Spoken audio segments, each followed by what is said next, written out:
Sir, air India CEO ఈ air India flight crash అయింది కదా, దానికి సంబంధించి ఒక కీలక ప్రకటన చేశారు సార్. మాదేమీ తప్పు లేదు, ఇదంతా పైలట్‌దే తప్పు అంటూ ఆయన స్టేట్మెంట్ ఇవ్వడం జరిగింది. ఇది ఇప్పుడు చర్చనీయాంశంగా కూడా మారిపోయింది. సో, అసలు ఏం ప్రకటన ఇచ్చాడు? నిజంగా పైలట్‌దే తప్పుందా? అసలు ఎయిర్ ఇండియాది ఎటువంటి తప్పు లేదా? మరి ఇప్పటివరకైతే ఇన్వెస్టిగేషన్ జరుగుతుంది కదా! ఇన్వెస్టిగేషన్ ఏజెన్సీలు వాళ్ళ ఇన్వెస్టిగేషన్‌లో ఏం తేల్చాయి? దీనికి సంబంధించి ఏమైనా డీటెయిల్స్ ఉంటే చెప్పండి సార్. మనకి జూన్ 12న అహ్మదాబాద్ ఎయిర్‌పోర్ట్ నుంచి బయలుదేరిన ఆహ్, Boeing 787 dream line pilot flight ఇమ్మీడియేట్‌గా అక్కడే పక్కనే ఉన్న మేఘాని నగర్‌లో ఒక బీజే మెడికల్ హాస్పిటల్ హాస్టల్ మీద మెస్ మీద కూలిపోవడం. సో, అందులో 241 మంది. ఒక్క రమేష్ విశ్వాస్ కుమార్ మాత్రం బతికాడు. మిగతా 240 మంది చనిపోయినారు. అక్కడ మెడ్కోస్ 34 మంది చనిపోయినారు. మొత్తంగా 275 మంది చనిపోయినారు. ఈ ప్రమాదానికి సంబంధించి కారణం ఏంటనేది ఇప్పటి వరకు జరుగుతూనే ఉంది. దీని మీద రకరకాల ఇన్వెస్టిగేటివ్ ఏజెన్సీలు రంగంలో దిగే. మామూలుగా ఇంటర్నేషనల్ సివిల్ ఏవియేషన్ ఆర్గనైజేషన్ అని ICAO అంటారు. దీని ప్రకారం ఏంటంటే, క్రాష్ ఏ దేశంలో జరిగితే ఆ దేశాలకు సంబంధించిన ఇన్వెస్టిగేటివ్ ఏజెన్సీలు దాని మీద పనిచేయాలి. అట్లాగే ఆ ఫ్లైట్ ఏ దేశం కంపెనీ ఏ దేశంలో ఉంటే ఆ కంపెనీ ఉన్న దేశంలో ఉండే ఇన్వెస్టిగేటివ్ ఏజెన్సీలు కూడా పనిచేయాల్సి ఉంటుంది.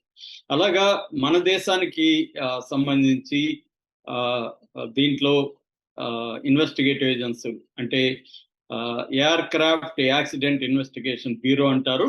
ఈ ఏఐబి రంగంలోకి దిగింది. అట్లాగే DGCA director general of civil aviation వాళ్ళు దిగారు.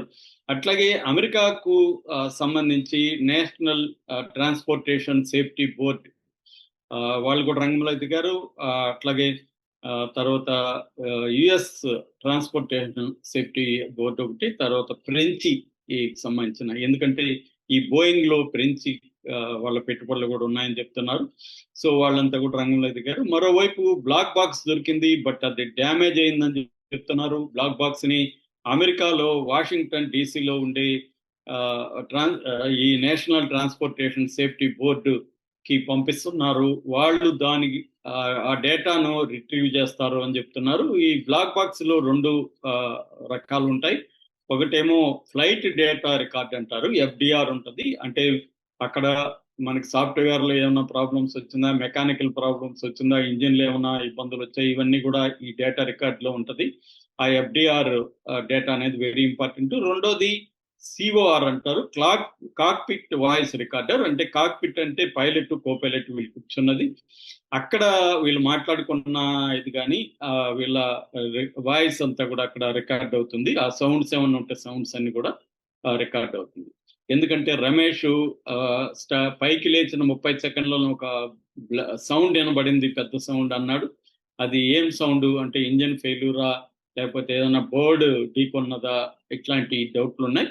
అవన్నీ కూడా వాయిస్ లో రికార్డులో బయటపడే అవకాశం ఉంది.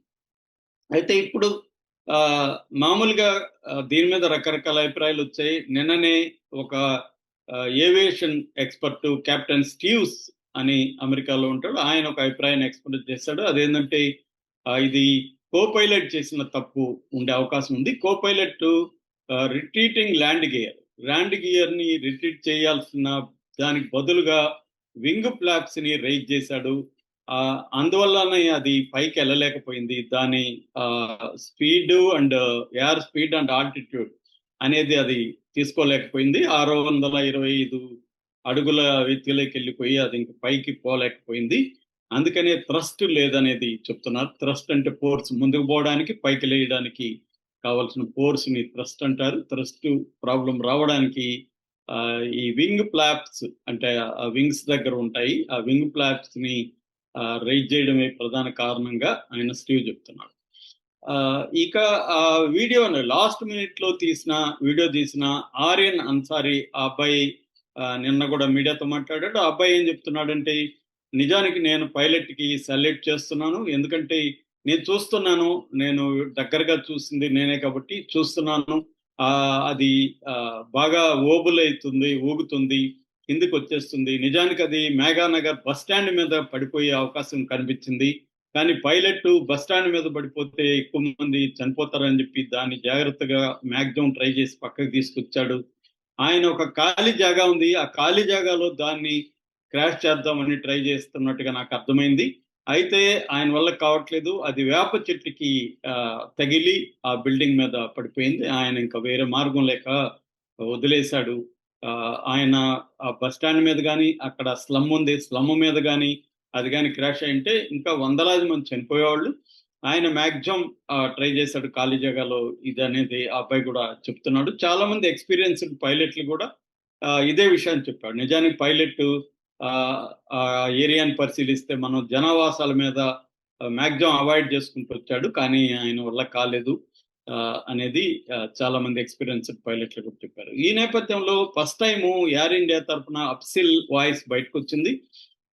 ఈ ఫ్లైయర్స్ కి ఒక లేఖ రాశారు CEO come MD, chief executive officer and managing director air India Campbell Wilson ఆయన పేరు. ఆయన ఒక లెటర్ విడుదల చేశాడు.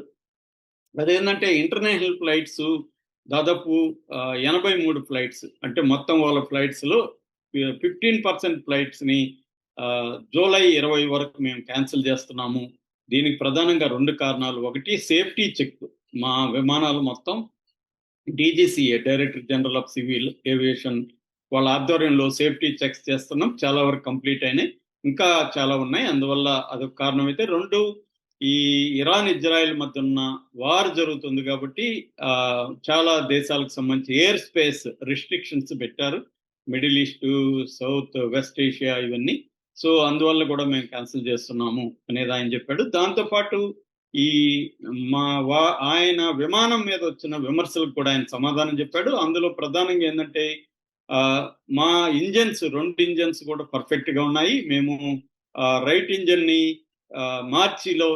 మొన్న మార్చిలో 2025 మార్చిలో కంప్లీట్ గా ఓవరాలింగ్ చేశాము, అది పర్ఫెక్ట్ గా ఉంది. లెఫ్ట్ ఇంజన్ ని ఏప్రిల్లో చేసాం, అంటే మార్చి ఏప్రిల్లో మేము 2 ఇంజన్స్ కూడా చేసాము.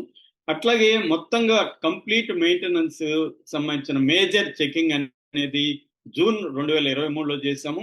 దాని తర్వాత నెక్స్ట్ షెడ్యూల్ డిసెంబర్ 2025లో ఉంది. అంటే మాది పర్ఫెక్ట్ గా ఉంది, మెయింటెనెన్స్ బాగుంది, కోఆర్డినేషన్ ప్రాబ్లం లేదు, కాబట్టి మా వైపు నుంచి ఎటువంటి తప్పు లేదు అనేది ఆయన ప్రకటించాడు.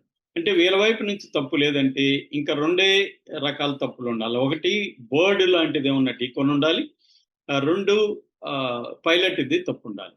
పైలట్ ఇందాక కెప్టెన్ స్టీవ్ చెప్పినట్టుగా పైలట్ కానీ కో పైలట్ కానీ ఇటువంటి తప్పులు ఏమన్నా చేసి ఉండాలి.